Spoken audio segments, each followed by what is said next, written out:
97. Where were you? I was 3. I don't have the memory capacity to remember where I was in 19. I was in Mankato, Minnesota. At that time in Boston, was the film Good Will Hunting being shot? No. Or it was 1997? Yeah, it was filmed in 97. Was it? It was released in 97, wasn't it? Yeah, it was. Was it all 1 year? I'm gonna fact check myself on that right now, but it was filmed, I believe, in April and May of 1997, released the same year. But I'm gonna fact check that. Could you imagine doing a film like that nowadays? Yeah, filming took place between April and June of 97. Oh my gosh. Yeah. That's crazy. Yeah, I knew I read that somewhere. That's amazing. Mm-hmm. Terrible film. Yeah. Nobody liked it. Everybody agrees. All the actors were terrible. I mean, no one knew who they were. It never went anywhere. Never. And if you didn't catch that sarcasm, it was there. You Spoiler. are tired. And we're not far behind that. No, exactly. It's like 11 o'clock at night, Tyler. Movies. The average person can be inspired by them. They can make us laugh. Movies can keep us on the edge of our seat, and so much more. Maddie's Movie Mix is a podcast for movie enthusiasts of all kinds. We hope you enjoy the show. Wait. Weighing in at 100 and weighing in at 100 and Matt Logan. Yes, we both have the same problem. You. So what now? Where's the stuff? Listen. You smell something? Yippee-ki-yay. This is Tyler Peterson. Time has no meaning to me anymore. Yeah, I know. You're young, though. You can take it. Oh, man. I love this movie. You cannot go wrong with this. No. I watched it when it came out. And in I watched 97? Yeah. I mean, maybe it was 98 or something. I can't remember if it was in the theater or I rented it, right? But I watched it shortly after it came out. I mean, I do remember this. It caught on, and I remember hearing about it before I watched it. So it must have been probably like early 98 maybe. Okay. When it or mid 98 when it came out on DVD. Was DVD invented back then? No, it would have been VHS. Definitely then. VHS. Yeah. Because I think my first DVD would have... It's gone in 60 seconds. I know that much. I think that was in 2001. Okay. It was my first DVD. That makes sense. Got the DVD, didn't have a DVD player. Just play Frisbee with it, or what you do? I was just like, you know what? Seems like a good decision. That's right. Oh my gosh. And then shortly after that, miraculously, I decided to get a DVD player. That technology went nowhere. Nowhere. Well, I guess nowadays you really don't use DVDs You don't anymore. even know. So in 97, actually, it was probably the... no, I think LCD would have already petered out by then. You remember... No, you're looking at me like... You mean LSD? Oh, that's the drug? Or... No. There's this laser disc thing that came up. They were like a record size. I know what that is. You'll have to look it up. Okay. Yeah, you'll have to look it up. It's pretty funny. I'm not actually smoking anything, Tyler. Believe it or not. It's true. All right. Yeah. It's just the times, man. Yeah, no, that didn't go anywhere, but the DVDs, they got smaller. Yeah, it's pretty cool. This cast, though, you're right. It's incredible. We had to look up Stellan's name. Skarsgård. Right. It's like it sounds like something out of Marvel, right? Well, it works well because he was in the movie Thor. He was. Yeah. Yeah. He was like, I got the Norwegian dress. I can play some sort of character. Yep. Saying he was a professor in that one too. He was. That's true. Yeah. All ties together. He is a good character actor. Yeah. I really enjoy him. I might have it wrong, and I don't know. I don't think I do, but Ronin was the first one that he was in that I I really like, wow, this guy's good. I really like him. I think that it's the film was good. It was really entertaining, and so I'm like, I want to see things that he's in because I think he's going to be good. And was he in The Hunt for Red October or something like that too? He's such, yeah, he's one of those actors that he is just really believable. He's very authentic. So you don't even notice it's him. Right. You know what I mean? Like, well, I remember we just did Dune last week. Yeah. And it was crazy to me because I didn't even recognize him as a character. But his performance was phenomenal. Yeah. Hunt for Red October in 1990, he did that. Yep. So. Yeah, he's been in quite a bit. I think he's... Ronin he did in 98, so that would have been the one that, I would have seen him in that I was like, I like this guy. Which was a year after this one. Mm-hmm. Yeah, I like him. And I think he's a good professor. Yeah. Yeah. It fits. It fit his role. Yeah, totally. And kind of a jerk professor.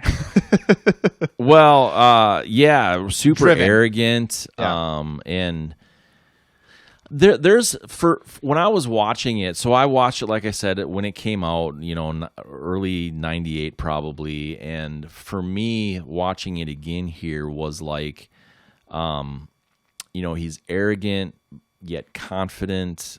There was that balance there. He was trying. There's part of it that it looked like he was trying not to be like, hey, I'm this brilliant mathematician. Yeah. But then there was part of it was like, hey, I am this brilliant mathematician. Yeah, it was that balance of him. We're pushing the human race. We're going forward, but I want credit for it at the same time. Yeah. That's how it felt.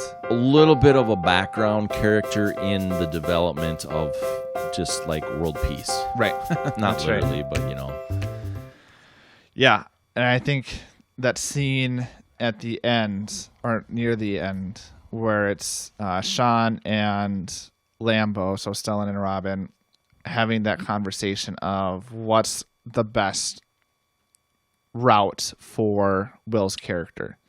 Lambo is like, we got to put him on a fast track for education and make sure he is using all the intellect that he has to progress the human race.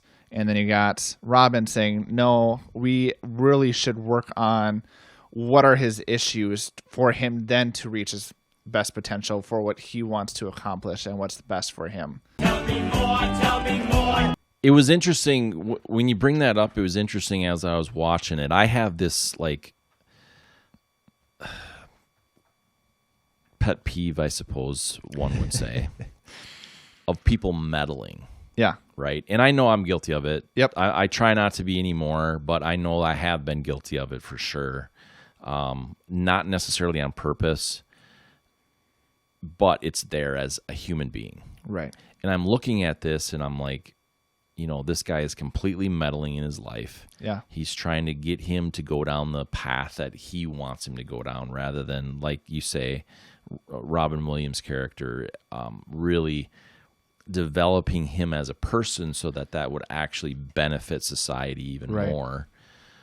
I was like, we need more of Sean in the world. Yeah, let's help people develop themselves to make the decision. Yeah, and I think we're headed down that route, but there's definitely, it's all about accomplishments and tasks and how are we moving you forward without, well, what are you wanting personally? What are your self goals? What are the things you're driven by? And so I think this movie does a good job at highlighting those two issues and how as we as humans struggle at, we want the best for people and we see their potential, so we push them, but then we don't see them as a human and see that they have things that we need to work through and be there for them emotionally as well. Yeah, I felt like when you say that, I felt like watching it, it was more of a device for humanity, and we know how to use the device more than they know how to use their own device. Yeah, so but remind me, Tyler, did Ben Affleck and Matt Damon, did they write this? Yeah. Yeah. It was. They wrote it together, and it was really, they lived together. Casey Affleck's in it too, who's Ben's brother. So they were really a tight knit group, and they were working on acting, getting everything built together. But Ben and Ben and Matt wrote this together, and they actually, for the professor's character, they really had it written generally so that when someone took the pitch, they could adapt it to whatever actor they were able, like A-list actor they were able to get to fit that role, and then adapt. And so when they were writing this, they didn't even have necessarily Robin Williams in mind. They were just hoping to get somebody to pick it up, and then somebody like a recognizable somebody, right? Sure. And so, that's kind of how it went. And then after this film, we also just did The Last Duel. Mm-hmm. They haven't written anything together since that film, or they haven't written anything together. The next one they would do is The Last Duel. Okay. The next one they would write together. So they I thought they had their hand in like Dogma or something together, but no. I think. But potentially. Maybe that. But I know it was a long time since they worked together in writing, at least. And I suppose. Yeah. Okay. And interestingly enough, Matt Damon, when he writes, it was interesting because he really likes this director, Gus Van Sant. Yeah. Because he's Matt Damon's written 4, and 3 out of the 4 he's been the director. The exception being, again, The Last Duel that we just reviewed. So it's very interesting, kind of the history, and a lot of these characters were still. Specifically Matt and Ben, they really were unrecognized. Robin was really starting to gain his traction, but he still wasn't huge yet, from my understanding. And Stellan Skarsgård is another one that he's a phenomenal actor, but I think he goes underappreciated a lot of films. Yeah, because he's just there. Yeah. Totally. And now, time for a quick break from the podcast. Yeah. And now, back to the episode with your host, Matt Logan. Did you look up what the budget was of this film? I didn't. Okay. But they struggled to get the money. Yeah. They got $10 million to do this film. Yeah. Drum roll. $225 million during its theatrical run, which is absolutely insane. Yeah. I listened to an interview between Matt and, or must have just been Matt, but they were talking about the year before they were barely surviving. They were just paycheck to paycheck, and the next year they were at the Emmys. Yeah. Which is just huge culture. Like, I'm sure for them it's a huge culture shock of being like, we're barely making it to now, like, we're on the red carpet. Yeah. I'm very excited. I'm very pleased. Yeah, it's insane. You want to get into scores on this? Let's do it. What you pick? Let's start with, let's do costume design. All right. Costume design, you can't really go too wrong on this for me. Classic 90s. Right, it is. And as we talked before the episode, I had to look it up and just really see what the time period was. But the clothes made sense. The cars didn't make a lot of sense. Not that they're part of, the costume design at all, but the hair, all of it was just natural. So clearly they were just trying to fit that period. Yeah. Minnie Driver, great actress. She just the classic look of the 90s. Yeah. So I scored it pretty high simply because they didn't try to do anything outside of what was happening at the time. Mm-hmm. So I gave it a 4.8. Okay. Because Will's character, the pants, he wore the work pants all the time. Yeah. A clear stains. sign. Yeah, there's stains. Yes, exactly. You saw all of that stuff on it, which was cool. And so I thought that to me was like that costume was it defined his character because he was poor. Yeah. Or certainly poorer. Yeah. And that was like, hey, I have to wear this, but yet I work hard. Yeah. And so that was like, that's dynamite. I like when that happens. Yeah. As I talk about on almost every freaking podcast with costume design, red dress, like in The Matrix, that just stands out. You didn't need it in this film to me. Robin Williams would have looked good in the red dress. there's that. Just kidding. And now a quick break from the podcast because listening sometimes just gets draining, just like water drains down a sink. Okay.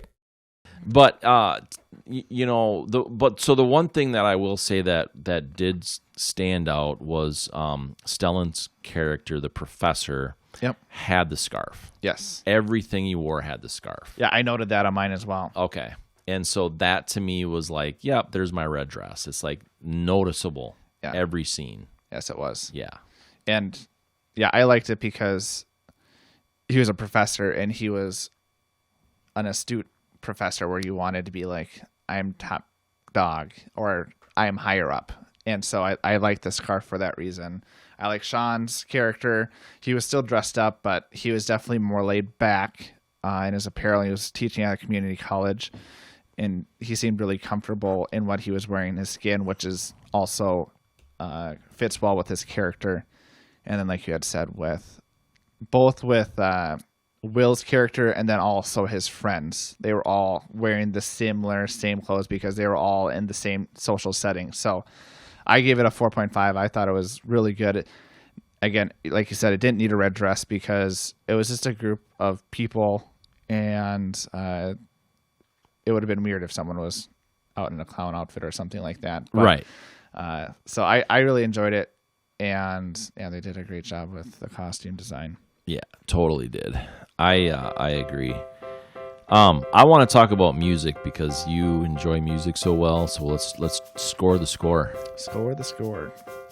Do you know who the composer is in this one?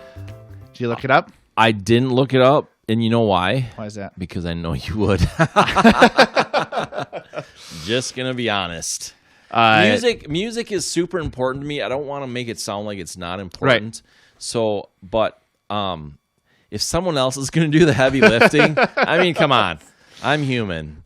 No, I do look up sometimes who it is because I'm interested. Music is important to me, but yeah, I don't know who it is. He did Nightmare Before Christmas. Really? Yeah, he did like the original Batman song, which from the from Michael Keaton's or the 60s? Michael Keaton. Well, yeah, not Mike. Sorry, Michael Keaton. Yeah, in those films. So it was Danny Elfman. Oh, sure. Yeah. Surprise! He's done a lot of stuff. He's done a ton. Yeah, TV too, I think. Yep. Right? He has a wide skill set. Sure. And again, I mean, Nightmare Before Christmas. Yep. Very iconic soundtrack. Batman, very iconic. All of those scores fit very well with the film. And I thought, again, he did a fantastic job of doing something. I mean, I listen to those songs. They're completely different. This one, the sound was very mystical and full of wonder, where it seemed like you had like longer strokes, whole notes, as like when he was filling out the math equations and stuff like that, which I really enjoyed because this movie to me is about that concept of exploring your skills. And so I gave it a 4.3. I liked the wispy piano noises that brought the scenes closer and deeper. Again, sometimes it's hard with score because you can't pay attention to the score the whole time because there's other things going on. But during some of those scenes, the vibe that was coming from the music made sense to the scene that was going on. The music for me, I had to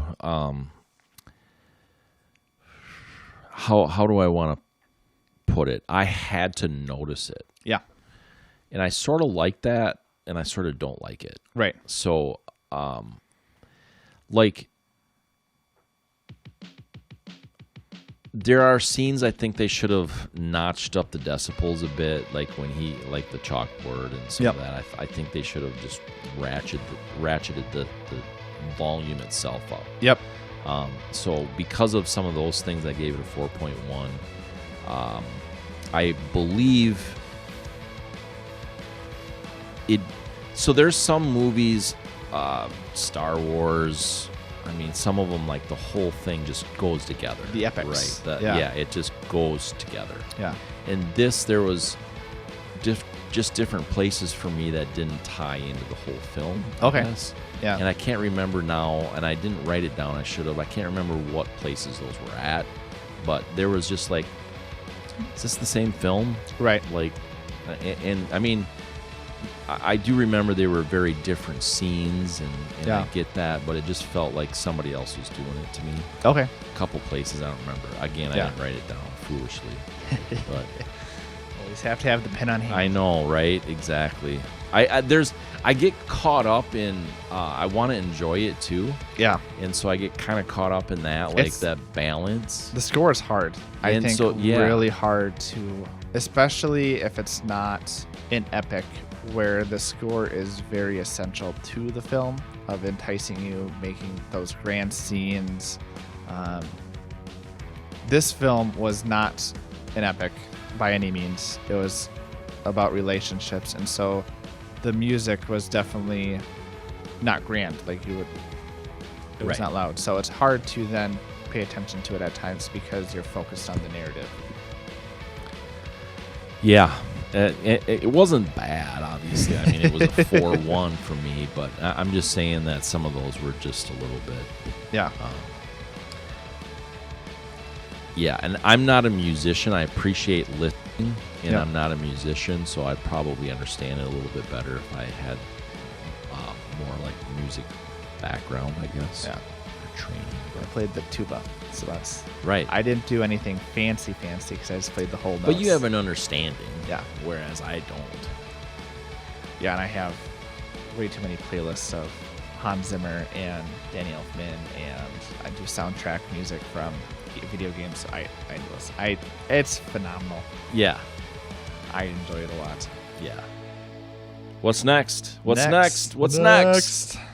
Let's do filming locations. Okay. Set in Boston. It felt like a college town in those scenes where, they had the college bar and they had the scenes of, him being a janitor going into... which was MIT. MIT. Mm-hmm. See, I had no aspirations of being a technical man. So I've heard of MIT, but I had to research to figure out what college this was. Sure. And then, so I liked that MIT, you felt it was a more pristine college. The hallways were cleaner. There weren't, the lockers were not super, they fit into the hallways, and even like, so I really enjoyed that. And then you would go to Sean's where he was at a community college. It seemed a little bit more run down. I felt there was more personality there too. Yeah. That's just my personal taste. And then you got, one of the boonies where Will and his friends' characters live. And so I thought they did a good job of establishing different classes at those filming locations to understand the background of the character and kind of their personality, because they fit into where their locations were at. And so I gave it a 4.4. I really enjoyed it. Nothing really against it out. I liked the scene where it's Sean and Will talking around the pond. Felt like it's very simple, and I enjoyed that with what was going on. Sean actually did the talking, I think. He did. Will was just there. Yeah, listening. Which I thought was really good. Yeah. I thought that was good because up to that point, he had done the talking. Like, he controlled conversations, Will's character. Yeah. And that he just sat there and just listened. Yeah. 100%. I thought that was a great scene. Yeah, I thought it was cool because obviously the only scene they had together previous to that was Will making fun, or not making fun, but trying to mess with Sean's character. Right. Oh, this is what the painting means. Yep. Your wife left you. Yep. You're insignificant. Yep. Nobody loves you. And then, Sean's character grabs him by the throat and says, you suck, shut up. You don't know me. You don't know my history. And then you get to the scene where Sean's character is really able to soak it in. Yeah. And reflects upon what he had said and why that affected him. Right. Yeah. Powerful. Yeah. So filming locations, surprise, surprise, I've been to Boston a few times, several times. So I've looked at the history of it in the past, and you could definitely see they filmed in Boston. Yeah. Thought that was fantastic that you had that real feel. Right. It wasn't something that is like, we think it's there. We're not sure, though. But it was like, yep, that's Boston. It just really felt that way. Obviously, they can make things look like, that location, but the feel of it, the bar, they were... couple of the bars they were in, it was like, oh yeah, that's totally a Boston thing. I think that makes sense too with Matt Damon and Ben Affleck, because they were from Boston, and that's where a lot of their experiences were from. So even with the $10 million budget, it's not like they had the money to build huge sets, so they just drew off of the experiences that they had and the locations that they were familiar with and able to get from those locations. Yeah. So that made my score a 4.5 with the addition of the college. I mean, that definitely was that college feel. Yeah. They had the dorm or whatever that was in a couple of scenes was yeah, that's really believable. Some of those things. And then, of course, where Will lived was very believable at his economic status and things. So, yeah. 4.5 on that just is because it was natural. Yeah. Yeah. I agree. Actor chemistry. Can we do that? Let's do it. I thought there was a lot of chemistry in this film. All the characters seemed to work together very well. I liked the dynamic between Lambeau and Sean, of that they're friends, but they took different routes, and specifically Lambeau's character held on to things that he was like, you could have been so much more. But Sean's character is like, I'm very content working with Will now. I realize there's some things I can grow on, but I don't regret anything that I've done. Right. I'm happy I went for the girl, and I'm happy I went through that pain because it was worth it. And Lambeau just not getting that, really feeling the relationship throughout the film through Will's character. And the connection between Will and Ben Affleck, I really enjoyed that relationship. I enjoyed how I liked that, his Ben Affleck's character, Chucky, realized that Will had so much potential and wanted the best for him. Like the scene where he talks about, I want to show up to your house and for me to knock and for you not to be there. Yeah. Like, I think of my friendships of how many times do I get prideful and be like, I want the best for you, but I still want you to be here. Yeah. Yeah. So again, a lot of the relationships, Will and Kristen's, I thought it was very authentic in the sense that obviously Will's character had deep hurt of his past. And so when he started getting close to Kristen's character, being like, would you move to California with me? And that abandonment issue, because she was going to Stanford. Yeah. And so what does Will do? Pushes away and completely pushes away. Who do you think you are? What do you think her relationship is? And then she's like, just tell me you love me. And he's like, no, I'm not going to commit to that. Right. And then being able to work through that where they can, they leave it up in the air where he's driving. But yeah, you assume it. Yeah. So I thought the actor chemistry was phenomenal. There was not really any character that was like, I didn't like Lambeau, but I understand his motives and what he was doing. And I didn't like him, but his character was very intriguing and believable. So I gave actor chemistry a 4.8. I really did enjoy it overall, and there's very few of the relationships I was like, well, it should have been a little bit different. Yeah. The actors, as young as they were, as we look at them today, obviously, I mean, at that point they've aged a little bit since. Right. At that point in their career, they were new. Mm-hmm. But as young and new as they were, newish, wow. It was they spent time on this, and you could see that. incredible. For that chemistry. Now, there's a few things when we get into overall entertainment that I'm going to talk about, but... And now, time for a quick break from the podcast. Aw, yeah. And now, back to the episode with your host, Matt Logan. The chemistry between the actors, I also gave it a 4.8. Yeah. Because they made it happen. Yeah. They made their friendships believable. You wanted to be in their friend group. Yeah. You wanted Sean to, be your therapist. Right. You wanted all these things to be part of your life. Yeah. You felt that way. Yeah, and there's, I guess, two other scenes that I thought were just so well done. One was improvised, which I don't know. I'm sure you know about this one where, Sean is talking about his wife farting. Yeah. And I think that, from my understanding, that was improvised. Yes. And you can I've see read the that camera too. shake Yeah. and, Matt Damon's laughter just is super authentic. But it's crazy to me that was improvised and just how they were able to work through that together. I think that helped the actor. It was just unbelievable to me. And then the "it's not your fault" scene at the end. Oh. And being like, "It's not your fault." He's like, "What are you doing?" And then him just continued to persist because he understood the root of where Will was struggling and saying, "Hey, I'm here for you. It is not your fault." And then him just crying in Sean's arms was like, that is powerful. Super powerful. Yeah. Yeah, I love it. Yeah. What's next? What's next? Should we do cinematography? Let's do it.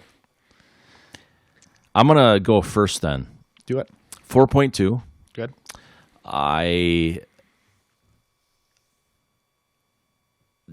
The way they captured things, they definitely made it believable. Mm-hmm.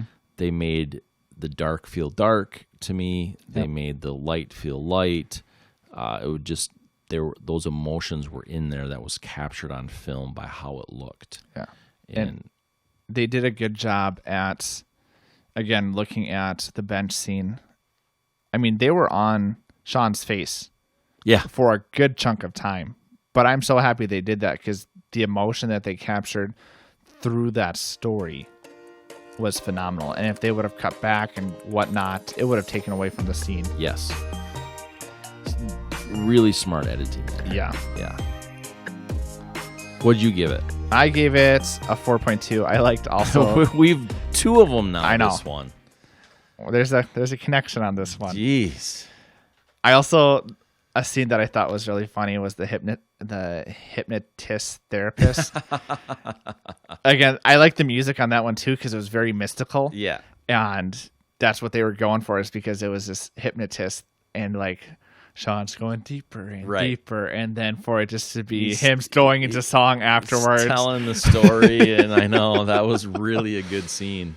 And I thought it was shot well. Yes. They went to the therapist and slowly zoomed in. They went into Will's character and slowly zoomed in. And then they went to Lambo's character and the other people. And they were like, oh, this could be working. Yep, we're getting through. We're getting through. Boom. I forget, what song does he sing? I forget too, but yeah, it was really funny. Very applicable song. And he was just having Will's character was just having the time of his life. So. Totally wanting to be in control at all points, and he showed them that he's like, even in this supposed hypnotism, I'm in charge. Well, and he reads the books on that.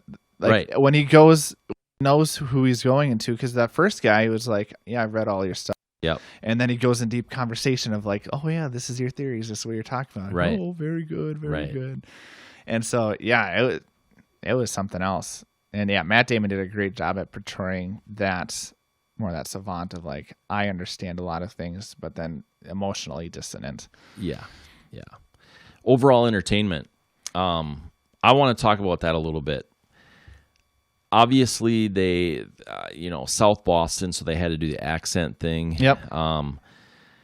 That took away from the entertainment for me because it was super inconsistent. Yeah. There were scenes it didn't exist almost. Yeah. And then there were scenes like very thick. Wait, what? Yeah. And so that to me takes away from overall entertainment. It's like if I'm distracted by those things, it's not as entertaining. Right. So that brought it down to a 3.7. Okay. Even though I was very entertained, Yeah. some of those things that are distracting, I just can't get past. Yeah. I'm not sure I should, I'm not sure I shouldn't, but I can't get past it. It is what it is. It is what it is for sure. And now, a quick break. And it's not a Kit Kat, sorry. And now, back to the episode with your host, Matt Logan. Yeah, I gave it a 4.1. I thought it gave very interesting characters, or the story provided very interesting characters that I really did want to learn more about each character. Clearly, Sean and Lambo had a history that brought them to where they were. And then the ending, it leaves you at a place, it does conclude a lot of the storylines, but it's still, all the storylines are up in the air. Sean's going out on, he's going to go travel the world. Lambo, I think, is still going to be professor, So, again, I really liked those characters and that they seemed very authentic, and they didn't have complete conclusions to all the characters. And so I gave it a 4.1. It's one that I do watch year by year, just because I think there's points where I think about my own life, and like when it comes to Sean and Will, not Sean and Will's character, but even like Will and Chucky's character, of like, how am I being a friend to other people? So it makes me ponder my own life, and maybe it's not necessarily entertaining, but I watch it because I think it's applicable, and it's, again, entertaining to me, and entertains my thoughts of how I'm thinking about other people. So yeah, well, that makes sense. So my overall rating, again, is a 4.0 on this. Okay. If you haven't seen it, you need to see it. Yep. It's a need to see. Mm-hmm. Just because this was a breakthrough. We kind of talked about that for them in so many ways. They were up for Best Picture, Best Director. They won Best Supporting Actor. I think that was Robin Williams' character. Yeah. Best Original Screenplay. This is a good movie from the establishment side. So they really liked it, obviously. But then for a viewership side, which we talked about in a previous podcast, they are very different things. Yeah. It's also very good. Yeah. So to me, that is a good balance of a film that you need to see. Right. So... yeah, I gave it a 4.4. I thought the film had clear direction of the story that it wanted to tell, and it told it, and it was very satisfying to see play out. And again, the movie had a lot of characters that felt very authentic. They all felt human. They all felt like they were hurt and going through pain and working through those things. Even Sean's character, who really is a godsend to Will, and I think even Lambo, you realize that he's still not doing everything correct. Like, there's things that he needs to work on, right? Which I think is, again, super interesting. And so I really like those films that make you think, and I can go back to and just try to apply it to my own life in ways. So I gave it 4.4 just because of that, and it's one that I can watch again and again and still relate to my own life on it. Yeah. No, that that makes a lot of sense. I wouldn't disagree with any of that. I think that it's important that to note in this, we're pretty on the same page, I guess. Yeah. Which we're slightly off on a couple things, but that's pretty incredible. Yeah. This many items were like pretty close to each other. Yeah. Being very much two generations. Right. This, and I think that is a sign of a phenomenal, fantastic, incredible, unbelievable film for everybody, any generation. Couldn't say any better. Yeah. I want to say this too. I put this down that in 2014 it was ranked at number 53 on the Hollywood Reporter's 100 favorite films list. It's pretty good. Great. That is impressive. Yeah. I would have to look at the list and see what else is. I know how it ranks compared to what other things do they have on? Above that in 2014. I mean, that opens it up to a lot of films. Yeah, it does. So impressive. Yeah, simply impressive. What do you want to end it, or should I end it? I believe in you. He believes in me. That's You've been chosen. That's how we end it. Someone believes in me. And someone believes in you. Okay, so I'll see you later, huh? I'll give you a call. So it's done. It's done.